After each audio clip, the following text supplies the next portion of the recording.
বছর ওইদিকে বলো 2 বছর। এই 2 বছর লেখাপড়া শেষে তোমরা একটা গেম খেলো, 1 ঘন্টার একটা গেম খেলো। এটা হচ্ছে ন্যাশনাল ট্র্যাকের মধ্যে একটা গেম খেলো। তো এখান থেকে যাচ্ছে সালামতুল স্কুল যাচ্ছে, আইজিবিটি স্কুল যাচ্ছে, সোয়েট স্কুল যাচ্ছে, আমার আদনার রয়েছে মডেল গভর্নমেন্ট হাই স্কুল যাচ্ছে। এই 1 ঘন্টার গেমের মধ্যে তুমি বাসায় যাচ্ছ, তুমি কোন দিকে যাবে? তুমি ডাক্তার হবে নাকি ইঞ্জিনিয়ার হবে? 1 ঘন্টার গেম শেষ তোমার। তাহলে এটা হচ্ছে ন্যাশনাল ট্র্যাক। এটা ন্যাশনাল ট্র্যাকের কথা বললাম আমি।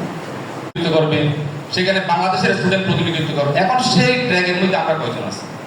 এটা হচ্ছে most of the valuable point. তো আমাদের ওই পয়েন্টে যেতে হবে। আমাদের চিন্তা করতে হবে আমি রাজুর স্কুলের স্টুডেন্ট, আমি রাজুর স্কুল এক দিয়ে কোনো কাজে আসবে না, আমার সুয়েটের এক রোল এক দিয়ে কোনো কাজে আসবে না। সেখানে আমি ন্যাশনাল ট্র্যাকের মধ্যে আমি কম্পিট করবো, আবার ওয়ার্ল্ড ট্র্যাকের মধ্যে আমি কম্পিট করতে আমার যোগ্যতা করবো, এটা দেখতে হবে। সুতরাং এই বিষয়গুলো আমরা এই যে রুট পর্যায়ে